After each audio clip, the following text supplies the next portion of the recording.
Oke guys, welcome back to Daily Charting with Toshi, di mana kita akan daily chart your favorite cryptocurrencies. Dan sekarang kita masuk ke DCWT sesi pertama. Dan seperti yang kita bisa lihat di sini, dalam 24 jam terakhir terjadi peningkatan tipis sebesar 0,22%. Dengan total market cap mencapai di angka 3,72 triliun US dollars. Nah, sebelum kita mulai, seperti biasa gue ingatkan lagi, cara termudah untuk mendukung TCI adalah dengan like our videos ya. Sip, untuk kondisi BTC sekarang overall oke ya, dan kalau kita lihat di sini weeknya sempat bikin sport jantung ya, mencapai di 115.729. Tapi untungnya enggak, daily close-nya masih di 117 ribuan. Jadi ada perlawanan lah dari para bulls begitu ya. Nah, tetapi walaupun ada perlawanan dari para bulls seperti ini, bukan berarti waktunya kita untuk all in ya. No. Support terdekat kita, tempat untuk DCA kita masih cukup jauh. Yang paling dekat itu di sini 111.752. Aduh bang, kalau masih jauh gini kapan gua DCA-nya? Ya kalau lo DCA pakai TA ya memang belum waktunya. Kecuali lo DCA murni. Per 2 minggu gue beli, tapi hanya BTC saja, jangan alts. Ya kalau alts udah pasti harus pakai TA juga, gitu. Jadi ya baik lagi lo harus pilih kan dari awal, lo mau pakai TA atau mau pakai ya DCA murni, begitu ya.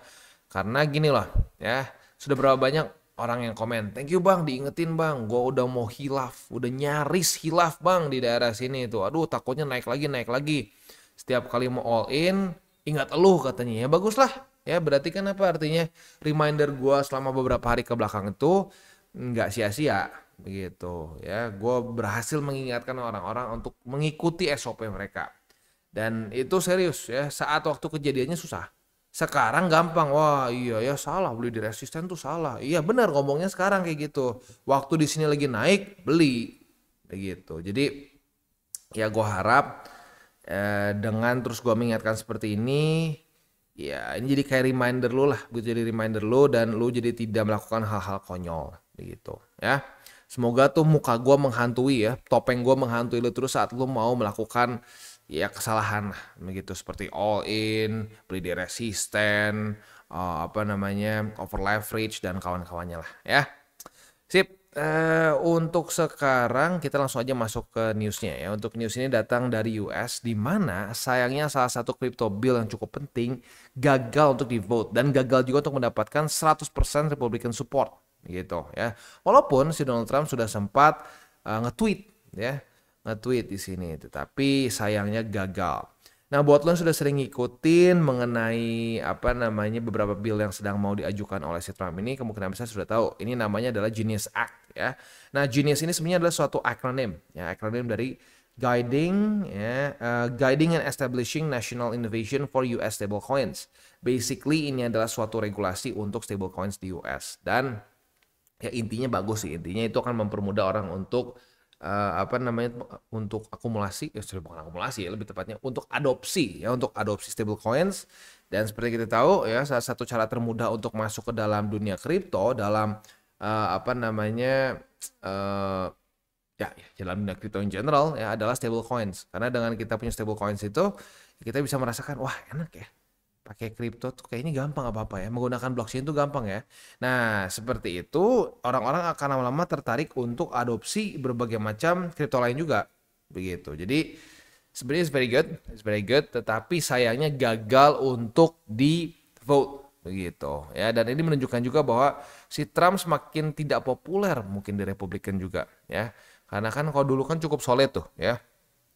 Saat ada bill tertentu dari Trump, Republikan akan vote yes.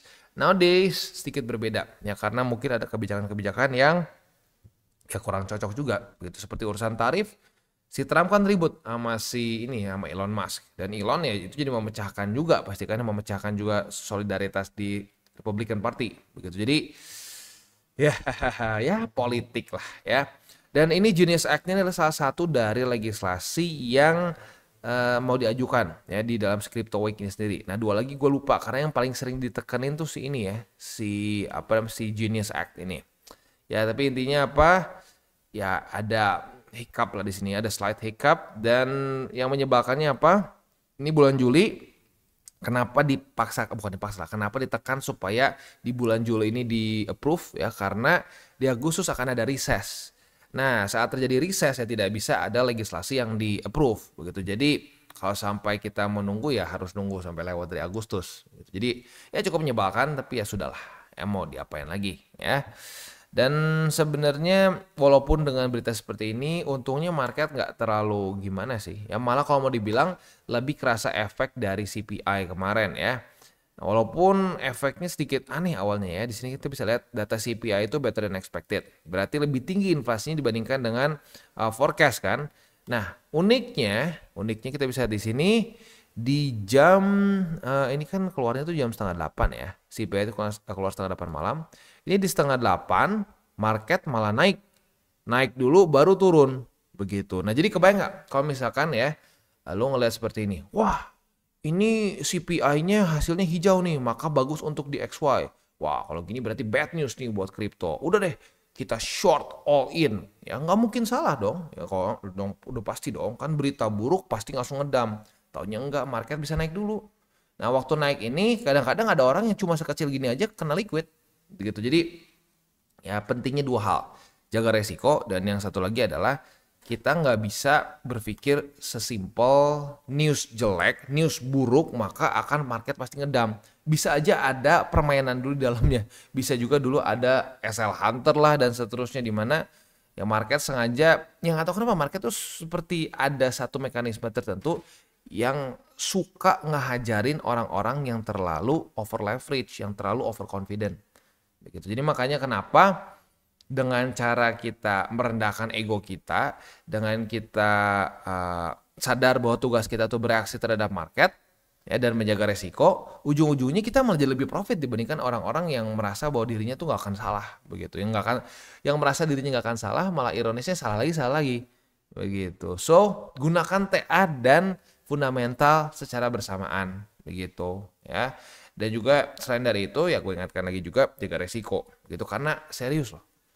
Ada loh yang kayak begini gerak cuma sedikit begini kena liquid. Berarti kan artinya apa? Artinya terlalu besar ya, leverage-nya kegedean. Ya, atau lebih tepatnya gini lah ya, bukan cuma sekedar aduh bang, gua harusnya pakai ini aja ya 5x aja ya leverage-nya. Ya tapi kalau misalkan lu nggak bisa, kalau lu ceritanya gini ya, paling simpel lu pengen targetnya tuh dalam sekali move profitnya belasan persen, 20% dan seterusnya ya itu sama aja itu akan over leverage.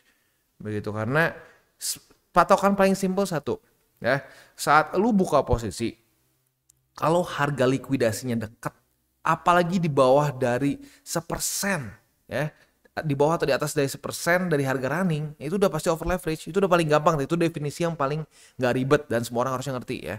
Saat lu buka posisi futures harga likuidasinya sangat dekat dengan harga running atau harga yang sedang berjalan di sini, ya udah itu berarti lu over leverage.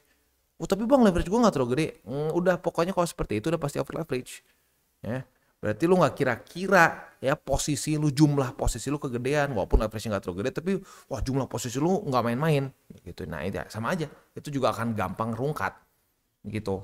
Ya. Makanya gue sering ya seperti gue bilang tadi ya, patokannya paling gampang satu. Lu lihat deh harga likuidasi lu. Kalau harga likuidasi lu terlalu gak kira-kira dekatnya sama harga running ya udah pasti over leverage. Gak bisa berdebat lagi. Gitu ya. Oke. Next kita akan lihat dulu ke ini deh DXY ya. Untuk DXY kita bisa di sini ya menguat ya, menguat dengan lumayan signifikan. Ya, jadi ini korelasi normalnya sih sebenarnya ya. Jadi DXY menguat, ya risk on asset cenderung melemah begitu. Tapi all things considered not that bad jujurnya, ya not that bad. Masih cukup resilient. Ya, BTC masih cukup resilient. Coba kita bandingkan dengan S&P. S&P ya mirip-mirip juga sih, drop juga gitu ya. Oke, next kita akan lihat dulu BTCD. Untuk BTCD, wow, gila kemarin basically terjun payung ya. BTCD terjun payung dan sempat bukan sempat ya, sampai sekarang masih di bawah dari lower band begitu ya. Jadi sekarang odds mulai ada perlawanan yang cukup signifikan. Tapi ya walaupun seperti itu kita masih harus sadar pada faktanya ya balance sheet secara trajektorinya itu masih cenderung QT begitu. Dan gini ya, saat terjadi peningkatan itu korelasinya benar, memang seringkali orang akan lebih ada apa ya, euforia terhadap altcoins. makanya BTCD akan turun dan bisa signifikan seperti di sini misalkan, atau lebih gila lagi di sini nih. Nah, di sini ya di November 2024. Wah, gila ya. Altcoin season, altcoin season. Tapi lihat apa yang terjadi saat nggak ada kebijakan yang akhirnya mendukung, ya BTCD-nya naik lagi. Begitu ya. Balance sheet-nya turun lagi, ya udah, ujung-ujungnya BTCD-nya naik lagi. Nah, ini yang membuat banyak orang terjebak dan minus besar. Gitu. So, ya udah, selama masih QT, ya keep it 60-40. Ya. Tetap pertahankan 60-40. Gitu. Jangan mencoba untuk mendahului market. Jangan coba untuk apa kasarnya ya, jump the start ya. Nah, kan banyak orang yang pengen, bang, ini berarti kayak balapan kan bang. Kalau kayak balapan gua duluan aja bang, belum di play with ya, belum ada bunyi tembakan, langsung gua lari. Iya, jangan lupa orang-orang yang curang di kompetisi akan didiskualifikasi. Nah, itu yang terjadi dan yang dirasakan oleh banyak orang di November, di Mei, ingin mendahului market kan. Wah, udah nih ya, balance sheet udah naik dikit, kita bentar lagi akan masuk QE. Gue bilang dari di sini hati-hati, ini masih bisa dibanting lagi. Kita lihat dulu aja. Soalnya belum ada statement yang bagus dari The Fed. The Fed masih cenderung netral, at best to netral, bahkan ada sedikit hawkishnya ya. Lo inget lah, zaman si Bang Jerome masih terus ngomongin inflasi, tarif, itu kan zaman-zaman sini. Ya tapi banyak orang yang tutup mata, pokoknya nggak tahu, pokoknya balance sheet-nya naik, ya balance sheet-nya naik, kita pasti akan masuk ke QE gitu. Padahal ya nggak pasti juga, karena itu harus dibutuhkan lagi konfirmasi dari The Fed yang udah lebih dovish gitu secara statement. Nah di masa-masa sini kan belum ada konfirmasinya. Nah akhirnya apa yang terjadi? Turun lagi ya, orang muntah darah lagi kan. Gitu. Jadi ayolah belajar dari pattern yang sudah terjadi. Gitu ya, karena kalau kita nggak punya pattern recognition di market ya boncos mulu begitu ya. Oke, yaudah itu aja remindernya untuk Bitcoin Dominance. Hari ini kita ada PPI. Kemarin kan CPI, hari ini PPI. Sama-sama data inflasi, tetapi kasarnya kayak beda rumusnya lah untuk ngitungnya gitu ya. Ini PPI akan keluar di setengah 8 malam lagi, sama seperti CPI kemarin ya. Setelah itu akan disusul oleh crude oil inventories di jam setengah 10 malam. Jadi buat lo yang punya posisi futures dekat-dekat jam situ ya boleh pertimbangkan untuk tutup posisi. Buat yang konservatif, buat yang agresif minimal pasang SL ya. Nah besok subuh coba kita cek ada apa nggak? Nggak ada. Oke, besok itu paling nanti ya sorenya lah ada initial jobless, bukan sore, malamnya kita akan ada initial jobless claim dan lain-lain lah ya. Sip, itu kurang lebih untuk makronya. Selanjutnya kita tinggal masuk ke buy limit. Tetapi sebelum kita masuk ke buy limit, seperti biasa gue akan disclaimer dulu bahwa semua konten dari TCI bukanlah financial advice. Ini semua bentuknya adalah edukasi ya. Lalu bagaimana cara mendukung TCI? Ada banyak caranya. Lo bisa like our video, bisa share our video, atau juga bisa menggunakan link referral kita di bawah. Dan sekarang kita akan dengar dulu pesan-pesan dari sponsor kita pada hari ini. Oke, today's video is brought to you by Wallbe. Dan Wallbe ini adalah suatu platform yang fokusnya lebih ke trading futures. Nah, tapi yang berbeda dari platform lainnya adalah Wallbe ini menggunakan ChatGPT-4 untuk membuat AI signals di sini ya. Dan yang unik lagi dari AI signals ini, kita bisa pilih sesuai dengan risk profile yang kita inginkan ya. Mulai dari low risk, medium risk, bahkan sampai ke high risk begitu. Jadi bisa disesuaikan dengan resiko yang kita inginkan. Dan yang unik juga di sini adalah kita bisa lihat mulai dari TP dan SL-nya gitu ya. Contoh Mami, TP-nya 5%, SL-nya minus 1%. Nah, jadi sudah lengkap TP SL. Nggak cuma sekedar bisa buka posisi saja, tapi sudah ada parameters untuk SL-nya juga begitu. Dan tentunya ini akan meningkat sesuai dengan risk profile yang kita pilih. Contoh kita lihat Carlos. Carlos ini medium risk. Nah, otomatis secara TPSL-nya pun berubah. Dan tentunya paling tinggi adalah MC Whale, di mana di sini TP-nya bisa sampai 40% dan SL minus 16%. Jadi sekali lagi cocok untuk berbagai macam jenis resiko gitu ya. Nah, tapi andaikan lu merasa bahwa oke, gue udah biasa trading nih ya, gue udah bisa dengan SOP gue sendiri, lu pun bisa trade dengan manual ya seperti biasa ya, di mana lu membuka posisi sama persis seperti di platform-platform lainnya. Tapi unik di sini adalah mereka itu ada TP dan SL triggers yang bisa di set juga dengan AI ya. Nah, selain itu juga mereka ada meme pool. Meme pool ini basically adalah kita bisa trade berbagai macam meme coins tanpa kita harus deal with the hassle of DEX begitu. Jadi lebih streamline dan lebih mudah begitu. Tapi baik lagi gue ingatkan untuk meme pools ya kita harus tetap atur resiko juga karena meme pools ini banyaknya dalam meme coins yang benar-benar masih sangat baru begitu, secara market cap cenderung kecil dan banyaknya yang belum masuk ke checks begitu. Jadi makanya gue bilang lebih terasa seperti kita bisa menggunakan DEX tapi lebih mudah begitu. Dan yang paling penting lagi adalah di di Wallbe ini mereka ada namanya rebate voucher. Biasanya hanya 100 USDT saja, tapi bagi lo yang menggunakan link refraktor di bawah atau dengan menggunakan kode Toshi Crypto ya. Sekali lagi dengan kode Toshi Crypto, kita akan mendapatkan upgrade dari 100 USDT menjadi 250. Jadi buat lo yang tertarik untuk coba Wallbe, boleh pertimbangkan untuk menggunakan link referral kita di bawah. Dan sekarang kita masuk ke Bitcoin. Untuk Bitcoin kita bisa di sini ya. Belum ada setup futures, tetapi dengan kemarin terbentuk resisten di sini, otomatis ini struktur baru ya. Jadi ada satu struktur resisten baru di angka 119.868. Nah mungkin kalau dalam beberapa hari ke depan terjadi retest 1, retest 2 lagi ya berarti kita bisa buka posisi short ya. Nah tapi ya belum pada faktanya, jadi ya sudah, belum waktunya, jangan dipaksakan ya. Nah untuk posisi spotnya, MA20 sudah semakin mendekat ya, sekarang sudah basically di tempat yang sama dengan 111.752. Dalam beberapa hari ke depan MA20 akan mulai di atas dari 111.700-an. Artinya ya semakin ada support yang mendekat nih dengan harga running ya. Jadi ya for now kalau lu DCA-nya secara TA ya sudah harus bersabar. Sampai sekarang masih di 111.752.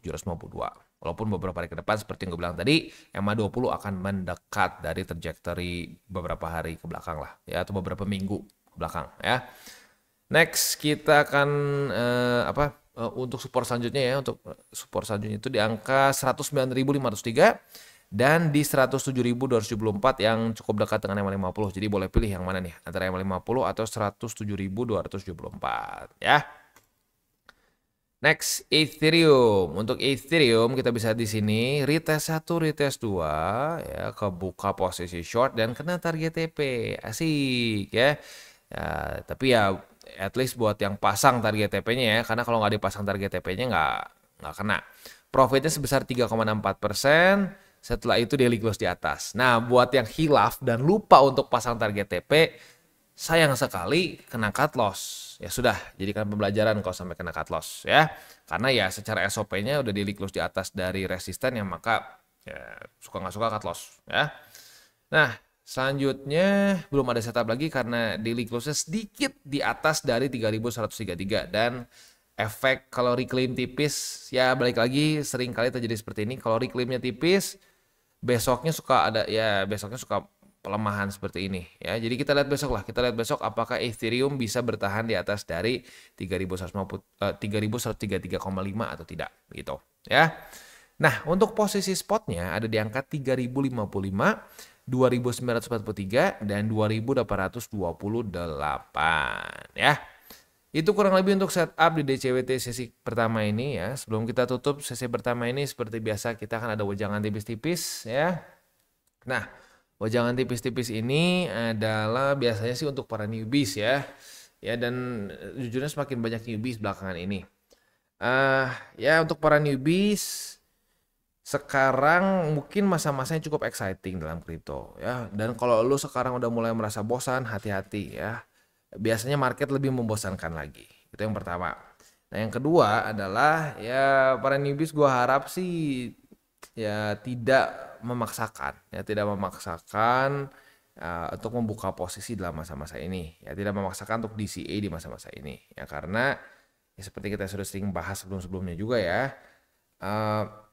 saat kita beli di posisi yang kasarnya itu kita tidak seharusnya beli ya, itu akan menjadi masalah yang bukan cuma sekedar rugi doang. Karena kalau cuma rugi doang ya udah sih cuma rugi aja biasa gitu. Lu beli di support pun bisa rugi.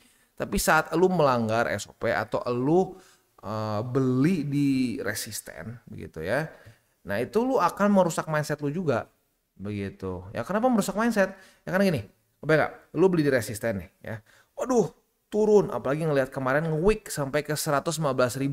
Itu berarti kalau lu sial beli di week paling tinggi nih, lagi hype-hype-nya lu beli di sini. Terus ke sini lu minus 6%. Ya ada kemungkinan orang panik kalau seperti itu ya. Saat panik apa? Dia buy high, panic selling di bawah ya, buy high, sell low. gitu. Nah, udah sell low di sini ya. Kalau sampaikan tiba-tiba terjadi lagi rally yang tiba-tiba gitu ya dalam beberapa hari ke depan tat gitu naik lagi ya. Lu akan beli lagi di resisten. Itu udah beberapa kali kasus seperti itu yang newbies ya. Jadi TA-nya masih setengah matang ya. Lalu masih rata-rata pakai emosi. Jadi bukan cuma sekedar boncos. Boncosnya bisa terus-terusan. Karena jadi kayak ini apa namanya death spiral gitu. Udah sekali kejadian, nanti udah pakai emosi, naik lagi emosi lagi. Aduh, salah gue jual kemarin. Tuh, padahal cuma nge-week ya. Aduh, salah. Aduh, nanti kalau sampai ada momentum lagi gue beli lagi. Ya beli di resisten lagi ujung-ujungnya. Ngulang lagi. Beli resisten, jual waktu koreksi. Beli resisten, jual waktu koreksi. Itu ya sangat tidak produktif kan? Gitu. Jadi ya buat yang sudah intermediate sampai advance mungkin iya bang ini sih basic banget. Ya memang basic banget begitu. Tapi pada faktanya semakin banyak newbies yang gue perhatiin di komen-komen dan seterusnya ya. Nah dengan gue terus mengingatkan ini, gue harap mereka ya nggak jatuh ke lubang itu. Ya karena buat lo yang pernah jatuh ke lubang itu ya, that spiral gitu ya. Waduh, lu setiap kali turun jadi jual, setiap kali naik malah beli begitu ya.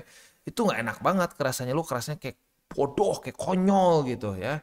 Dan itu seringnya instead of permasalahan teknis, tapi permasalahan mental, mindset. Mindset lu salah, jadi ya udah aja keulang-ulang terus. Begitu. Dan lu kerasanya kayak, bahkan ada yang sempat ngomong, bang gue kerasanya kayak dihipnotis bang. Waktu naik gue kayak, pokoknya beli aja gitu. Beli pokoknya. Waktu turun gue langsung pengen sell, panik gitu, kayaknya gak bisa tidur. Ya memang, ya berarti itu artinya apa? Udah bukan masalah conscious lagi, itu udah subconscious gitu.